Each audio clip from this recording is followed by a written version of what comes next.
video and all other videos on this channel are for entertainment purposes only. The content of this video and all other videos on this channel are the opinions of the creator only and do not constitute legal, trading, investment, or financial advice of any kind. Investing carries a high level of risk and the majority of retail clients lose money. Do not invest any capital unless you understand the risks and you are prepared to lose it all.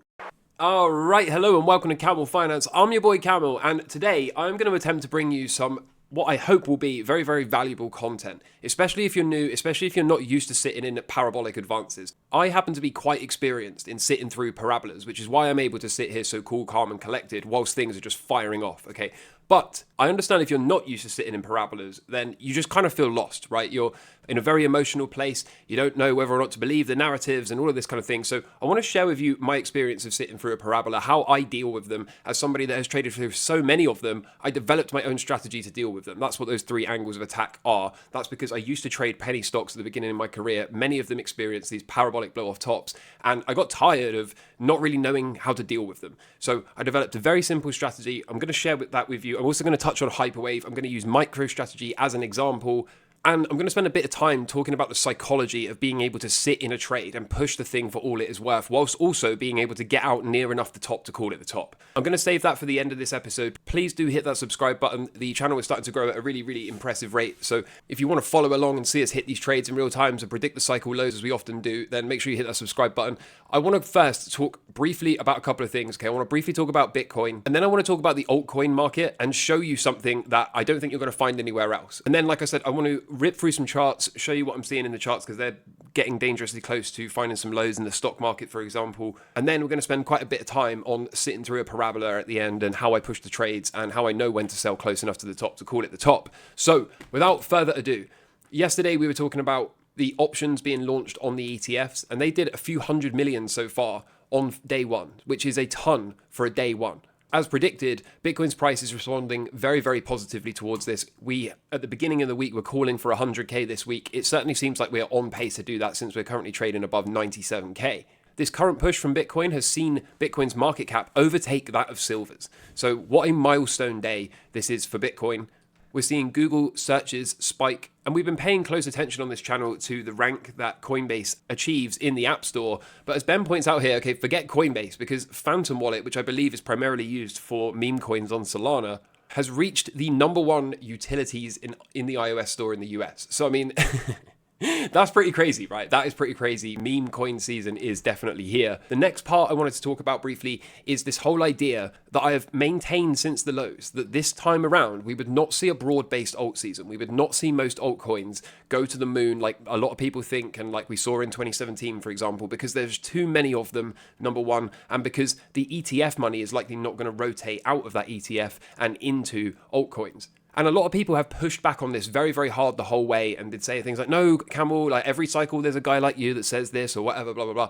But I wanted to show you a real world example of what this might actually look like and why it's not as crazy as it seems, okay? So right here, this is the total market cap, which currently sits above 3 trillion bucks. Bitcoin is currently about 2 trillion of that. If we were to make target into this red level, okay, on Euphoria, that would give us around 9 trillion for the total market cap. Now, let me preface this by saying this is just my idea, okay? I'm not trying to convince you of anything. I'm not trying to FUD anything. I'm simply I've been presenting the same idea since the lows, and I continue to present this until it is invalidated. So if we, for some reason, were to smash through this 9 trillion target, if we were to make it up to 50 plus trillion, and we were to see loads and loads and loads of alts outperform Bitcoin, then I will hold my hands up and say, I'm happy to be wrong about that. I'm happy everyone in altcoins made a bunch of money, and it was another one of my ideas that turned out to be wrong, okay? I'm more than happy to say that, but let me show you what I'm getting at here. As I said, if Bitcoin is currently sat around 2 trillion, okay, and it were to do, approximately speaking, a double, that might see Bitcoin somewhere around 4 trillion bucks at the end of this cycle. And I've got this tool here, market cap of, okay? Let's just say XRP made it to Bitcoin's current market cap. Now, this is not me shilling XRP. It's nothing to do with this. I don't know enough about altcoins to choose a bunch of different ones. So I know people are going to say, why did you choose XRP? But I'm just trying to show you an arbitrary example, okay? This could be any token, but let's use XRP just for now. What if XRP is to reach the market cap of Bitcoin? Okay, that would put XRP's price at about 33 bucks, which is a 30x. Now, is that achievable or not? I don't know. Okay, but follow me through this example. Try not to judge what I'm saying too harshly just yet. Let me get to the end of it before you make your decisions. Okay, let's just say XRP reaches 33 bucks this cycle. That would give XRP a market cap of around 2 trillion. Okay, now what if Solana was to reach 2 trillion in market cap? Okay, that would give us a 4,000 Solana price, which I don't know if that's high or not, okay? Probably all of these numbers are a bit high, but again, stick with me. You can see already just in this example, we're at $8 trillion now, roughly speaking, okay? Now, what if we did ETH making it to $2 trillion market cap in this cycle, okay? 16K ETH seems a little high, okay? But we'll just do it for the sake of this example. So that gives ETH around 2 trillion as well. And already, just from this example, we will have exceeded this 9 trillion target. So how about this? How about we say, okay, Camel, this is just insane. You're calling for XRP to hit $30. You're calling for Sol to hit 4K. All right, okay, let's back this off a little bit. Let's continue this just thought experiment and say, what if XRP, for example, makes it to 1 trillion, 16 bucks? That doesn't seem unreasonable to me, okay? Not a call or a prediction. It just doesn't seem unreasonable to me. What if Solana makes it to 2K? Okay, then we get 1 trillion. What if ETH makes it to 8K? Then we get 1 more trillion. Now what have we got? We've got 4, 5, 6, 7 trillion of this 9 for the target has been made here with a $16 XRP price, a 2K Sol price, and an 8K Ethereum price. That doesn't seem insane to me. And that only leaves space for a handful of alts, again, to have similar kind of performance. And who knows which ones it will be. It might be none of these, okay? It might be ADA, perhaps, or some altcoin that I can't even tell you about. Maybe it's those ISO coins, you know, HBAR and whatever else is going on there. Algo, I think, might be one of them. Right, we have no idea, right? There's no way of knowing which ones are going to do it. But even if we go even more conservatively than this, and we were to half all of this, okay, and we'd say XRP makes it to a maximum of $8. Solana makes it to a maximum of 1K. Ethereum makes it to a maximum of 4K. This right here, with Bitcoin doing a double and very honestly lackluster performance from these top coins, that would still get us up into this neighborhood, which means out of all of the 2.5 million or 4 million altcoins, however many there are, with a bunch of meme coins that are probably going to reach a couple 100 billion, okay, there's already plenty of them that are doing that, who knows which ones, okay, but hopefully you can see the point I'm trying to illustrate here. We don't actually need a broad-based alt season to occur to hit these targets. In fact, we just need some of the top 10 coins to pop up 10x roughly from where they are now. And we will already be meeting technical targets for the total crypto market cap. And so again, society turns to persecution of anything it doesn't agree with, okay? I'm not trying to convince you of this idea. I'm not interested in, you know, don't waste your time by writing things like, Camel, XRP is never going to make it to this price, okay? You can do this experiment yourself, okay? If you don't like the coins I've chosen, choose the top 10 that you like and do what I just did. Go on market cap of, okay? Type in here whatever your altcoin is. Let's try ADA. If ADA was to hit a market cap of 2 trillion, okay, that would give it $53 price. It'd be a 69x from where it is now. Is that achievable? I don't know. Okay, but can it do a 30x? That would put it at 25-ish bucks, right? And a trillion or a quarter of that. Okay, you can see it doesn't take a huge amount of gains on, let's say, 10 or 20 altcoins, which has always been the base case, remember, that no broad-based alt season is defined by me as less than 20 coins taking part in the rally, less than 20 putting in super performance, smoking Bitcoin, while the rest of them do some 2 or 3x off the lows and then roll over and make new lows thereafter. But again, you know, even if you want to raise this target, and I encourage you to play around with this, right? If you think that, no, we're going way higher than 9 trillion, well, pick your number, pick your target, wherever it may be, okay? And then, like I said, write a list of 10 or 20 altcoins and then figure out how much they'd have to go up by to reach a market cap of around $500 billion or 1 trillion or whatever. And I think it will reveal to you that this, for me, is still very much the base case, and I still very much expect something like this to occur. Now, again, I'm not trying to tell you that XRP is going to be the number one performer. It might not be any of these that are listed here, okay? And maybe Bitcoin actually tops at 100K, or 120, and therefore this is actually 2 trillion, which would imply, of course, the remaining 7 trillion is in altcoins, and thus we could probably see huge numbers from a lot more than 10 or 20 coins like I'm calling for. But I hope you can see as a thought experiment, when I look at these targets like this, okay, it seems to me like even if you raise this target from 9 trillion to some other number, you're still not going to get a broad-based alt season. Okay, so anyway, I thought I would share that with you. There's going to be a bunch of people that just attack this because society turns to persecution of anything it doesn't agree with, and I would honestly just say don't waste your time, right? Don't waste your time attacking it and just saying this guy's wrong. If you want to put in the work, if you want to show me why I'm wrong, if you want to show me other targets, if you want to share charts and tag me with them on Twitter, fine, right? We'll take a look at them. But, you know, I know a bunch of the comments, I'm sure when you read through, well, maybe not now because I'm calling it out, but, you know, typically speaking, when you say something like this, the comments dive at you and they go, oh yeah, you're going to learn the hard way. Well, I'm not, right? I'm not. This is the reality of how I see it. And so far, it seems to be playing ball for me. Meanwhile, look at Bitcoin dominance, okay? Surging. continues to surge as we get closer and closer to a recession. And again, maybe I'm wrong about the recession. Maybe we don't get a risk-off moment, okay? And maybe, therefore, we do get a massive alt season right in Camel's face. But perhaps, just maybe, okay, a recession is not too far away and we're actually going to go risk-off. And like I said, a handful of these altcoins are going to do extremely well. Who knows which ones? Meanwhile, the rest of them do hardly anything. So, like I said, play around with that, come to your own conclusions. At least for Bitcoin, I still think happy days, long and strong, plenty of space left in this cycle for Bitcoin to do Bitcoin things. I know there'll be a bunch of people that say, no way Bitcoin doubles from here, that would be 200k. Well, if you take a look at this chart, okay, 200k is right around here. So could it do something like this? I think so. Doesn't seem unreasonable to me. And so, with all that said, okay, let us take a look at some charts, and then I'll talk about sitting in this parabola and how to extract this money out of the market. First of all, I think the S&P is close to giving us a daily cycle low, and then my yellow squiggle, I think, is going to play out. Now, if I'm wrong, we'll get past this red arrow, and we'll continue to stay long and strong until we have reason not to.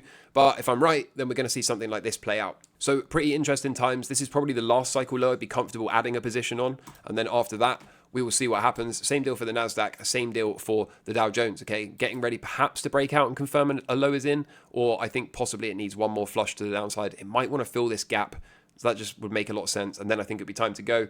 We are still long via the VIX, and this thing is grinding up. So this was the one setup I didn't want to see from the members. I said to the members that I wanted to see either a gap fill and reverse, or just get stopped out immediately as we find a low. The one thing I didn't want to see is a slow grind up here. But that's apparently what we've got for now. So as always, when you're long the VIX, you hope to be stopped out. Don't want to be sinking the ship to test the life rafts. But if something like this is coming, then at least we are positioned for that. The Russell 2K still holding above my red line in the sand. Okay. So happy days, really. We'll keep pushing this trade until it breaks down, and when it does, we'll walk away and lock in the profit without looking back. Gold has confirmed a daily cycle low, but is expected to left translate and fail into a weekly cycle, and then it should be time to take advantage of some trades there. And when we look at Bitcoin, okay, Bitcoin is just doing Bitcoin things. This is exactly what we've been calling for, okay, a grind up, continue to lock people out. There's a daily cycle low early January, but again, my yellow squiggle, as I've been suggesting, might look something like this, down into that cycle low, and then off we go. So if it ain't broke, don't fix it, okay? We'll continue to push this trade. I've been talking about this for a very, very long time, and so far so good, right? That would be the daily cycle low early January, and then it should be off to some nice big six-figure digits. So there's not a great deal to say other than that in terms of the charts. Well, I want to spend the rest of today's episode talking about parabolic blow-off tops and how to stay in them, psychology for this kind of thing, as somebody that, like I said at the beginning of the episode, has traded through loads and loads and loads of these. The first thing I want to share is markets can always go higher and lower than you think, okay? A lot of people tend to apply logic and reason to how high or how low a price can go in a market. But highs are driven by, especially in parabolic blow-off tops or hyperwaves, they're driven by greed, euphoria, and FOMO. These are not logical or reasonable mind states. These are the complete opposite, okay? This is pure emotion, pure speculation, greed, FOMO, all of this stuff is essentially the opposite of panic selling. It is panic buying. And so since there's no rhyme or reason to act like that, then there's no way that you can use logic or reason to predict the tops, okay? And the same is true of lows. A lot of people will be like, well, it can't go below the amount of Bitcoin it holds, for MicroStrategy, for example. Or, well, it can't trade much lower than X value relative to the NAV, or whatever, right? But the reality is, lows form on people quitting, becoming emotionally exhausted, or panic selling. Okay, again, that's not rhyme or reason, that's not logic. People panic and act out of emotion, okay? Or they get so beaten down from holding an asset that won't stop falling, eventually they just quit and throw in the towel. That's what the capitulation is. They go, I can't take it anymore, just get me out, I'm done, right? Again, that's an emotional response, and it's important to internalize this, number one, okay? The market can go a lot higher than you ever think possible, and it can go a lot lower too. So the first thing is to internalize this process, okay? Throw logic and rhyme and reason and valuations out of the window. When we're in a parabolic blow-off top, we are acting purely on animal spirits and emotions. Next thing worth noting, okay, is, and you hear this a lot, you won't go broke taking profit. Okay, but, and there is a big but to this, you will not get rich either. Okay, you have to be able to push these trades. Pull up this MicroStrategy chart and we'll talk about the hyperwave in a bit. Let's put it on a daily time frame. There's been loads and loads and loads of opportunities here to say, wow, I'm up 374%. Okay, better take the profit and walk away, right? There's been loads of opportunities in here to say, wow, I'm up another 100%, time to walk away. Okay, just in the last few weeks, we have gone up something akin to 130%, right? In 13 days. There's always plenty of time to say, wow, I'm up, better walk away and laugh all the way to the bank, right? But The only way you get super performance is if one of these once in a lifetime trades comes around and you just so happen to time it low down, okay, then you have to be able to sit in this trade and push it so that you can actually milk the market for all it's going to give you. It is no good taking profit early, and whilst you won't go broke taking profit, you have to be able to balance that with being able to push the winners, because you don't know whether your trade or not is going to morph into something like this, and if it does, of course you want to capture as much as possible. So there's nothing wrong with taking some profit, there's nothing wrong with paying yourself, there's nothing wrong with taking some off the table to cover your initial investment so that it gives you the breathing space and the emotional strength to sit through a move. Okay, there's nothing wrong with that at all. So it's something to consider, okay? Nothing wrong with taking some off the table as a pressure reliever, as I said. But you don't go broke taking profit, you won't get rich either. You must be able to push these trades. The next thing is narrative, okay? And I've seen more narrative around MicroStrategy in the last couple of weeks than I've seen in a very, very long time in any other asset class or any asset at all. I've had people reach out to me on Twitter and laugh at me by saying, your trader model is going to be broken, right? Models will break. MicroStrategy is different. All this is, okay, is euphoria and greed. That's all that is. This is new people that have come into the market and they don't even know what they're talking about. I've also seen people say things like TA won't work anymore, right? You might as well just hold up a flag to say you don't know how to trade, okay? TA always works. I've never seen a scenario where TA ceases to exist. Like, what are you talking about? But this is the kind of narrative you hear, okay? There was always excuses not to sell. There's always excuses for why this time is different. But the more you see these kind of narratives, the more you see people attack anyone that says the top is probably close, the more you should be nervous, okay? Because that, again, speaks to being in this euphoria, greed, FOMO-driven state. Another pro tip here is, and I see this a lot, don't look at your P&L whilst you're in a trade. Look at the chart instead. If you're looking at this, it's very easy, as I'm going to show you when we do the TA bit in a minute, to stay in the trade until you have a reason not to, okay? To stay long and strong until it breaks down. That's much easier than looking at your portfolio, which might have started at a smaller number or a relatively small number, let's say, and has now ballooned to an enormous number, relatively speaking, and now you're watching this thing ping around and saying to yourself, oh man, I just lost X amount. Oh man, I should have sold, if I'd have sold here and then bought back on this little dip, I could have had 3 times as much, right? All you're doing is winding yourself up and getting distracted. There is no reason to look at your P&L in the middle of a trade because none of it is real until you sell. Okay, it doesn't matter how much you might think you're up, how much money you may have made, right? What the P&L is. Until you close the trade, then none of it is real. Open P&L is absolute fallacy, okay? It is only realized P&L that counts. So if you're one of these people that is pulling up the app and checking the swings, going, oh no, it's down by X amount, oh, happy days, it's back up, oh, I should have sold there. Okay, all you're doing is wearing yourself out emotionally.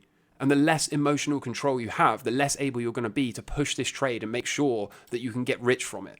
And the next thing is to relinquish control, okay? Based on everything I've told you so far, you can see there's no logic to any of this, okay? We're going to go higher than makes any sense from a valuation perspective if we are in a true parabolic blow off top, which of course we are for MicroStrategy, for example. There's going to be the temptation to take profit the whole way up and to doubt the move. Again, you must have a way of sitting in the trade and extracting money from the markets. There's going to be 1,000,001 reasons not to sell. Why this time is different. We've never seen an infinite money glitch before. Okay, Bitcoin's going up forever. Whatever the narrative is, trader models are going to break. TA will cease to exist. Okay, all of this is BS. And this is coming from somebody that has traded through countless parabolic blow off tops. So many, in fact, that I developed my own system for dealing with them, which I'm about to share with you. Okay, now, if you also have traded through successfully countless parabolic blow-off tops, then maybe there is some credibility to what you're saying. But if this is one of your first parabolic blow-off tops, if this is one of your first big moves that you happen to have caught, then believe me, okay, having any kind of narrative at all is the completely wrong stance to take. There is no narrative. This chart does not care.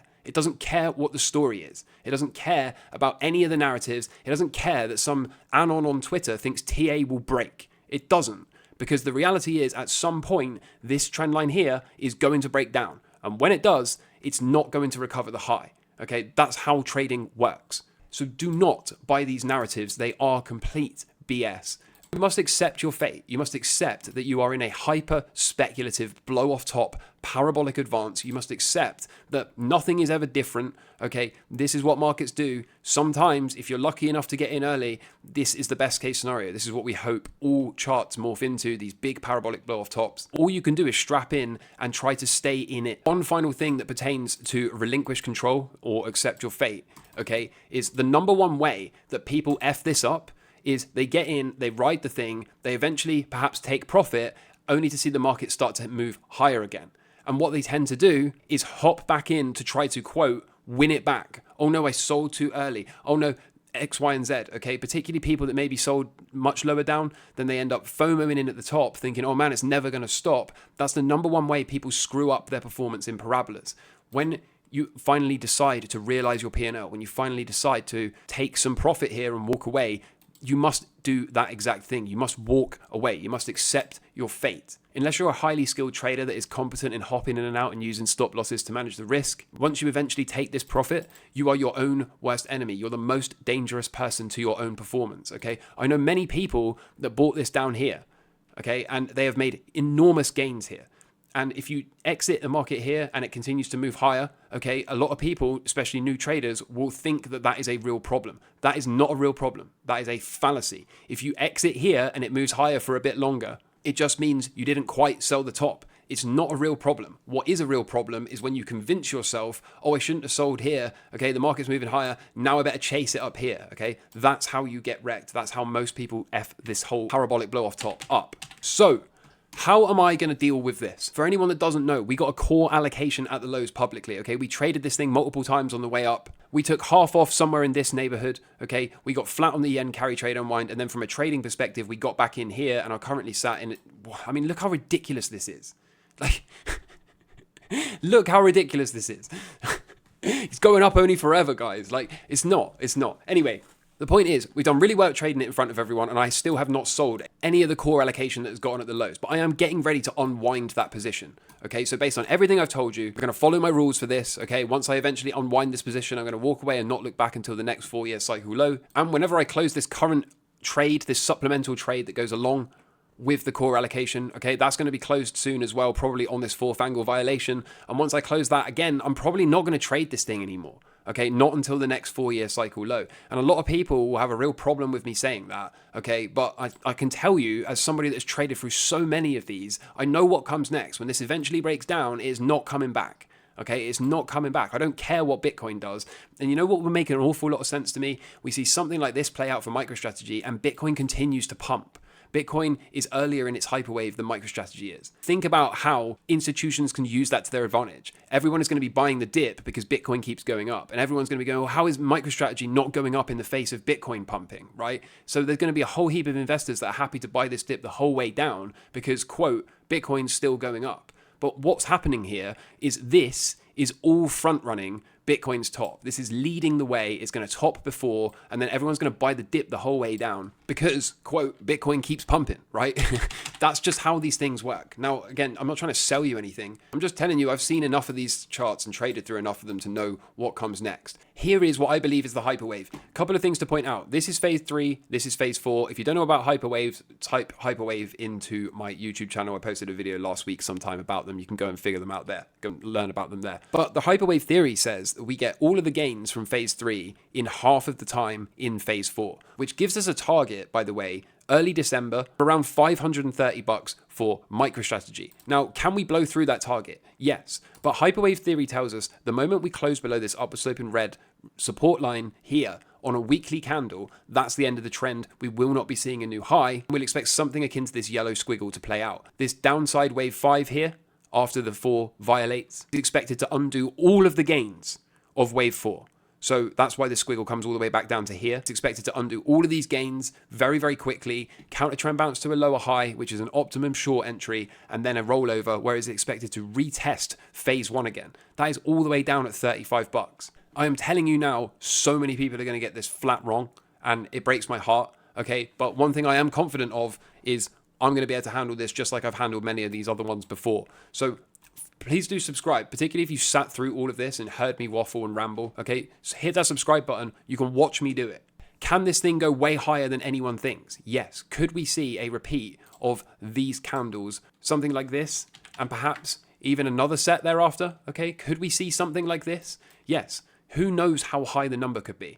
Okay, but in terms of the minimum target being hit, we are about to hit that today. We're going to gap to 515 and 530 is the target. Okay, we've hit it inside of the window. It all makes sense from a hyperwave perspective. So even if this yellow squiggle plays out from slightly higher up, okay, you better believe it's still going to play out. So the way I'm going to continue to push this trade for all it is worth is all the while we are holding this upward sloping red support line on a weekly closing basis, I continue to stay long and strong. I continue to look for higher prices. When we zoom in to the daily time frame, okay, first angle here, second angle here, third angle, we're now in the fourth angle on a daily time frame. Now, of all the parabolic blow off tops I have traded, fourth angles are very, very, very rare. Very, very, very, very rare. And we've got one. Now, fourth angles are also a gift from God for a simple reason. Fourth angles get you out of the trade way, way sooner, way, way closer to the top.